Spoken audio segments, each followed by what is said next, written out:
મારું નામ મયુર લાવડિયા. શું કહેશો જે ડિમોલેશન થયું તેમાં લાખો રૂપિયાના બિલ બનાવવામાં આવે છે કે કૌભાંડની વાત થઈ રહી છે, તમને શું લાગે? અમને તો અત્યારે અચરજ જ લાગે છે એકદમ. કેમ કે તમે 2 દિવસથી આ બધું જોતા જ હશો, રોજ નવું નવું આવે છે. 27 લાખનું જમણવાર, પછી આ 12 લાખનું પાણી, 6 લાખના મંડપના ખર્ચા. તો અમે ચકરી ખાઈ ગયા છે. કેમ કે આ જ્યારે આ ડિમોલેશનનો ટાઈમ હાલતો હતો ને, ત્યારે અઢળક સેવાભાવી સંસ્થાઓ સેવા માટે આપવા માટે આવી હતી.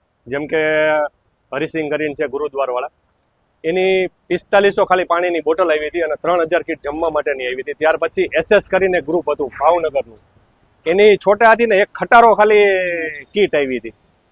ત્યાર પછી બાબરિયામાં કરીને ગ્રુપ બહુ મોટું હાલે છે, જનતા ગ્રુપ કરીને, મુન્નાભાઈ કરીને, એ બધાએ પણ ખૂબ મોટી એની 3 દિવસ ફ્રૂટની ગાડી આવી હતી. સતત બોલબાલાવાળા જમવા માટે ડેઈલી હતા.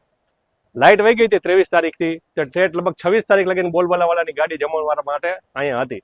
તો હું આપણે બિલ જોઉં તો ચકરી ખાઈ જાઉં કે પાણીના 12 લાખ રૂપિયાના બિલ થાય અને ઓલા લોકો જમાડે એના બિલ નથી થતા. વિનુભાઈ દવાએ લગભગ કાલની બાઇટમાં બહુ સારી બાઇટ આપી કે ભાઈ હું ચકરી ખાઈ ગયો કે આવડા બિલ હોય.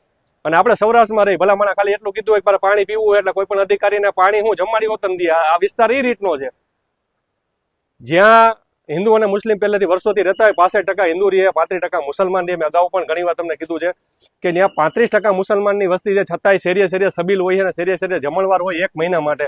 જો એ પીછે પાણી નથી કરાવતા ખવડાવવામાં, બરાબર 7મ 8મમાં જમણવાર ચાલુ હોય આયર સમાજમાંથી. આ આપણે સૌરાષ્ટ્રની વાત કરીએ તો ચોટીલા હાલીને જાય, દ્વારકા હાલીને જાય, તો નાકે નાકે માણસો ખવડાવવા ઊભા હોય અને ત્યાં ખવડાવવાના જો સરકારને આવડા બિલ થતા હોય તો એ ચકરી ખાઈ જાય. તો આ તો સારું કહેવાય નથી થતું. બાકી 1000 માણસો કોઈ નો કરે નારાયણ ને 1000 માણસો મરી ગયા હોય અને જો પબ્લિકને નહીં ને આ લોકોને જો અગ્નિદાહ દેવાનું થયું હોય તો લાકડાનું બિલ ચંદન જેવડું કરી દે. શું કે આમાં કોઈ કાર્યવાહી તો જો ભાઈ ઉપલા અધિકારી છે, અત્યારની ઉપરની બોર્ડ જે બેઠી છે, આ જે 5 જણા હોય, આપણે તો ઓછી ખબર પડે એમાં, જે સ્ટેન્ડિંગ કમિટી છે, મેયર છે, એને બહુ સારા આમાં ટૂંકમાં ધ્યાન આપે છે અત્યારે આ બાબતમાં, અને અમારા કોર્પોરેટરો પણ. તો આ બધા ભેગા થઈ અને આનું કાયમી માટેનું નિવારણ આવવું જોઈએ. કેમ કે આ બોજો આપણા બધા માટે જ છે. આ 27 લાખ રૂપિયા જો પેલા કહી દીધું હોત તો આ અમે જમાડી દેત બધાને, કોઈ પૈસા નો જોતા, તો સરકારી તિજોરીમાં પડ્યા રહે તો સારા કામમાં તો ઉપયોગ થાત. શું નામ તમારું? બાબુભાઈ મુંબલ. શું કહેશો જે બિલો બનનાર કૌભાંડ થયું જે થાય, તમને શું લાગે? કૌભાંડ થયું છે એમાં મને તો એવું લાગે છે, જે મોદી સાહેબ કહે છે કે હું ખાતો નથી, ખાવા દેતો નથી, બરાબર, પણ આ અધિકારીઓએ કાંઈ ખાધું નથી, આ સીધું જમી ગયા. હું ખાવાને બદલે જમવાનું ચાલુ કરી દીધું. અમે પણ કોરોના કાળ વખતે અહીંથી 2000-3000 માણસોને પર ડે 44 દિવસ જમાડ્યા. 44 દિવસ. હું એના બિલ જોતા હોય તો હું રજૂ કરી હતી. હવે અમારે 44 દિવસ 3250 થી 3000 માણસને જમાડવાનું બિલ 7 લાખનું છે. 7,45,639 રૂપિયાનું.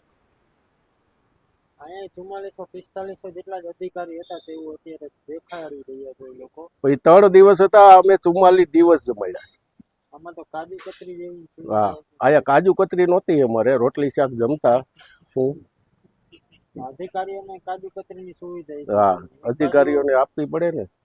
પબ્લિકના ટેક્સના પૈસા છે ને, આ ક્યાં કોઈને ખીચા ના દેવાડે. એક બાજુ ગરીબોના ઘર પડી રહ્યા હતા, બીજી બાજુ એ લોકો કાજુ કતરી ખાધું. તો એ લોકો આ મિજબાની કરવા જ કદાચ ડિમોલેશન કર્યું હોય તો કોને ખબર. શું તમારું શું માનવું છે, કઈ રીતની કાર્યવાહી આ લોકો માટે સખતમાં સખત કાર્યવાહી થવી જોઈએ. હું વિશ્વાસ છે તમને પાસે કાર્યવાહી થાય એવું લાગે તમને? લાગતું તો નથી, પણ નેહલભાઈ સુપર સ્ટેન્ડિંગ કમિટીના ચેરમેન શ્રી પીપળિયાભાઈએ થોડી કામગીરી સારી કરી છે. એના ઉપર થોડો ભરોસો છે કે કદાચ આ લોકો કાર્યવાહી કરશે, કે આ લોકોના બિલ મંજૂર નહીં કરે એવું લાગી રહ્યું છે.